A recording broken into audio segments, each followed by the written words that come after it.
The new scramble for Africa is a little bit more different. It is not, they will allow us to have our leaders. We'll elect our presidents. We'll elect our governors. We'll have our ministers. That will happen, but they are not bothered. After we have elected them, you'll then see them sending their arrows ahead. You'll see Bill Gates come and meet your president. You'll see Tony Blair come and meet your president.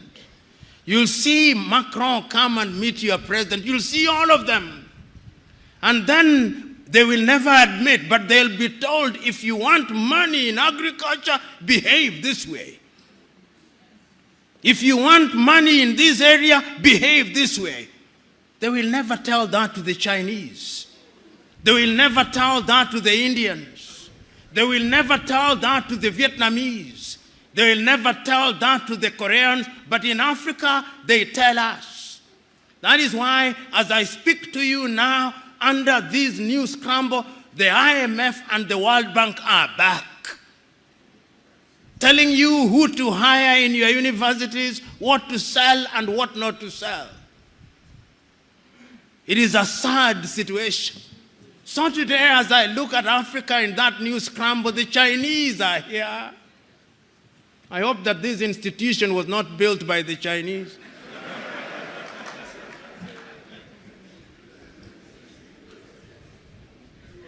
The Turks are here.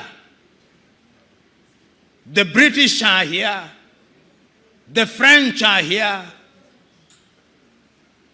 The Qataris are here. The Americans are here.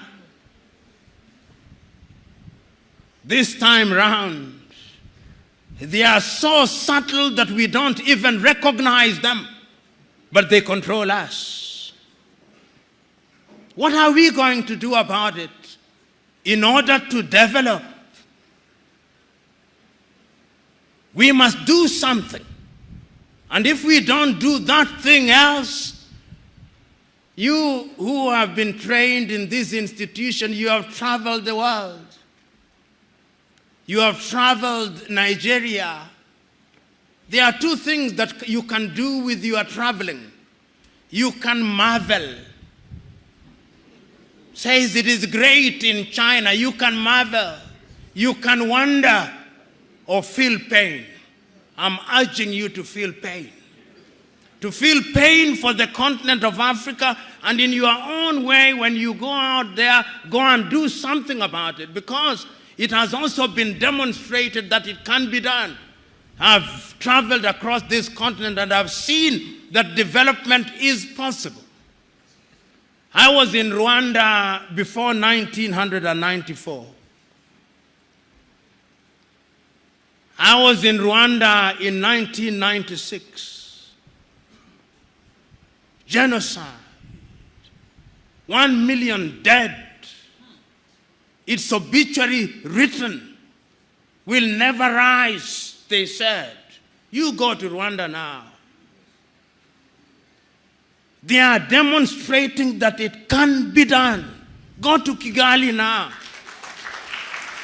See what they are doing in the health sector in their own small way.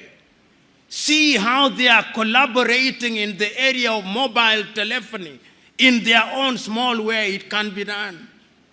I've been to Botswana and I've seen what they are doing in their own small way.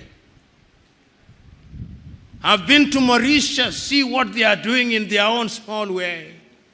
And they do not have the resources that other countries have. They do not have the resources that the Democratic Republic of Congo has. And I'm giving these examples to say that indeed it can be done, and it can be done within the continent of Africa. So what we must do is to begin to pull together. You know,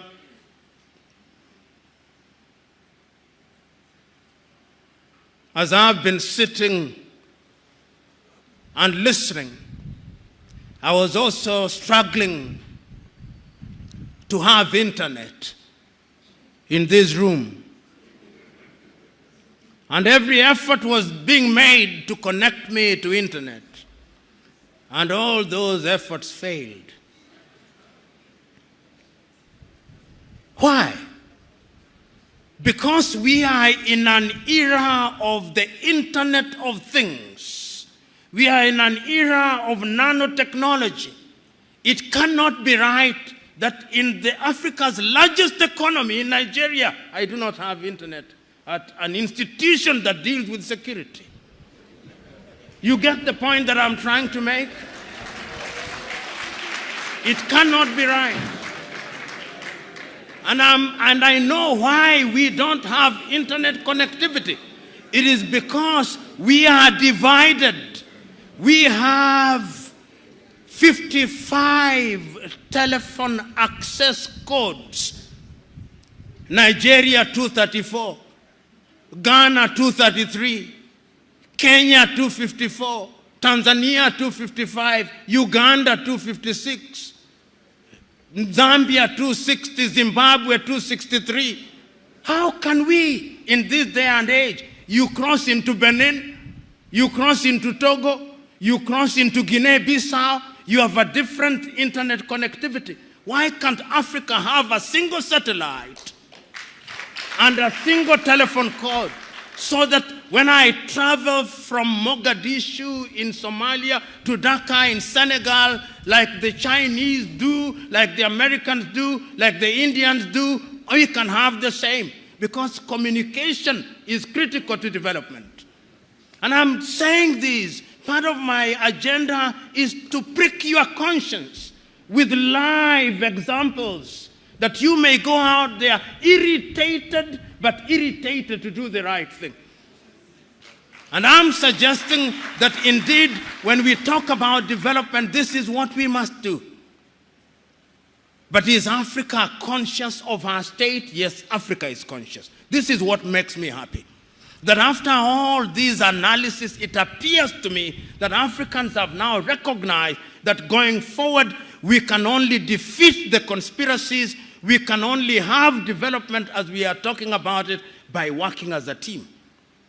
And that is why, beyond the Millennium Development Goals, beyond the Sustainable Development Goals, we as Africans under the aegis of the African Union do now have our grand vision of Africa Agenda 2063. And that Africa Agenda 2063, let me tell you, if we can fulfill it, many of you here will be upstairs by the year 2063. But our contribution, perhaps you do not know what I mean upstairs, not up. You will be with the Lord himself.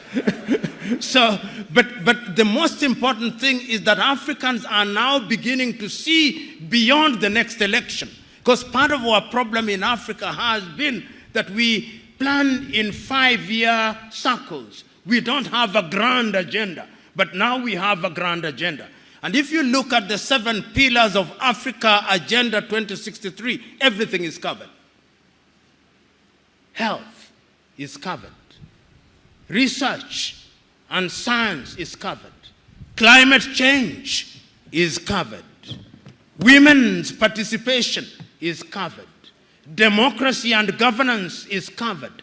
The arts and the culture are covered so that Africa can become a serious player in the international agenda. As we speak now, we are not a serious player. You know, and I say this perhaps too often, but I must repeat it because it is important. I was looking at the GDP of Indonesia. The GDP of Indonesia this year, by the end of this year, will be 1.1 trillion United States dollars. Indonesia is the 17th largest economy in the world using all critical indices. It's amongst the G20. The population is about 200 million, just about Nigeria. Nigeria is a GDP give and take at the very best of 550 billion United States dollars. I'm looking at the power generation in Nigeria. At the very best, you generate about 17,000 megawatts. You lose about half of it, so that what goes into the grid is no more than 8,000 to 7,500 megawatts into your GDP. You are the biggest economy in the world. If you look at Iran, Iran generates 75,000 megawatts. So when we talk about industrialization, we are not even close to industrialization. Look at the diversity of power generation that you have. Most of it is hydro. You are not harnessing your solar. The Kainji dams and the other dams with climate change are going to dry. If you look at the major rivers, it means that you are going to be in trouble. You look at Zimbabwe now, for example, in power generation, 2,000 or give it 2,500 megawatts. The dams are drying, the Kariba is drying. So Africa must begin to think, even as we think of Africa Agenda 2063, because energy is the game changer.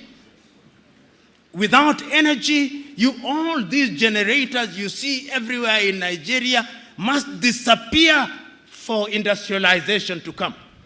And in many African countries, including my own country, Kenya, which generates, I think we have about slightly under 3,000 megawatts. You can't. You can't. So we must go to Inga Dam. We must begin to generate. We must go to Egypt at the Aswan High. Egypt is not doing very badly. We must go to Inga, produce 40,000 megawatts. We must go to Ethiopia, the Grand Renaissance Dam, produce 10,000 megawatts. Then we talk of industrialization. And why do I talk about industrialization? There are scientists here. It is only through industrialization that we are going to be manufacturers in all sectors. As it is now, 80% of what we consume in manufactured goods are from China. If China closes shop, we are dead. We are dead. So I'm thinking that Africa Agenda 2063 is a good thing, but we must work at it. I'm thinking that Africa Continental Free Trade Area is a good thing. Launched with the Secretariat in Accra, Ghana, a good thing. But how are we going to trade? How are we going to get somebody to drive a truck from Accra, Ghana to Juba or to Asmara in Eritrea without peace and security? So you can also see that peace and security is at the very heart of it. In the United States of America, and many of you are familiar, you can drive a truck from Florida through to Alberta in Canada, and it is safe. The roads are good, the security is there. I'm saying, therefore, that as we talk about development, we must think about development in a very comprehensive manner. We must ask ourselves how we govern. And I want to conclude my presentation to you by telling you that Africa must be very careful. We must be very careful because of lack of resources in Africa. I'm beginning to hear things that worry me. And because I'm a keen student of what is happening in Africa, I'm getting worried on a daily basis. The forces that divide us, the belief by many people in Africa that if we separated from our current countries, we would be better. It is beginning to happen. It is happening here in Nigeria.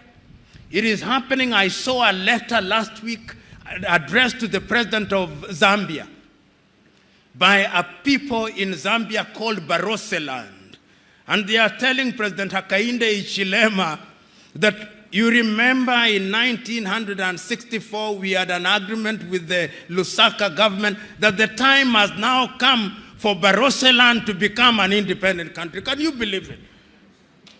I hear people in Namibia saying, do you remember that there was a strip called the Caprivi Strip? I hear people in Ghana saying that you remember that in the Volta region we had a different country. I hear people in Zimbabwe saying that there should be a country called Mtuakazi. I hear people in South Africa, the South Africans, saying that we should have a separate country in the Western Cape. I hear people in Ethiopia saying we should have Tigray and Oromo. The centrifugal forces are there. And the only way to bring them in is to create a sense of belongingness. The people must feel that they are part of it. I remember the words of John Garang of South Sudan. When he spoke in Khartoum, he told the Numeri government, we do not want to create a separate state, but make unity attractive. Make unity attractive, make Sudan attractive, make Khartoum attractive, because if you don't make it attractive, we will separate, and that will make us weaker. And I'm saying this because of this thing we call democracy. Democracy demands that people have a sense of belonging and that they believe that the country in which they live represents their interests and that deliberate efforts are being made in that regard. So, fellow Africans, I'm one who believes that this continent has a contribution to make. There is not a continent today that has the natural resources that this continent has. Not one. There is not a continent today that has a population as young as ours, which could be a resource. There is not a continent. There is not a continent today that has the resources in different diverse ways which can be harnessed. With a population of 1.4 billion, we are a potential market, but we must also warn ourselves. I am aware that you are talking about climate change. It is only through unity, therefore, that we can fight all these. Our rivers are drying. Lake Chad has shrunk by nearly 1/3. The rivers are drying. The climate is changing. The Sahara is coming down south. The rivers down are drying or getting polluted. Our farms are not yielding the way they were yielding before. Our seeds are being destroyed. Our young men and women are running away. And remember, the Germans are now saying, we want young people. The Canadians are saying, we want young people. We are in danger. You who have been trained in this institution, now go back to your countries and tell your countries that yes, there is a conspiracy against the continent of Africa, but the human relationship, is it not about conspiracy? Even in families, are there not conspiracies? Is it not our duty to fight and defeat those conspiracies so that that is no longer an excuse?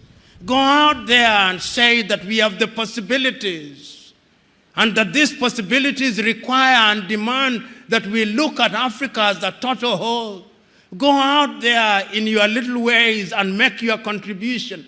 The 78 of you who are graduating here today, I'm suggesting to you that development must start with you.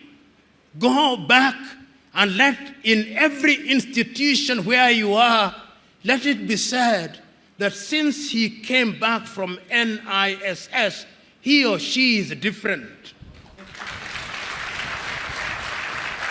He is different in a positive way.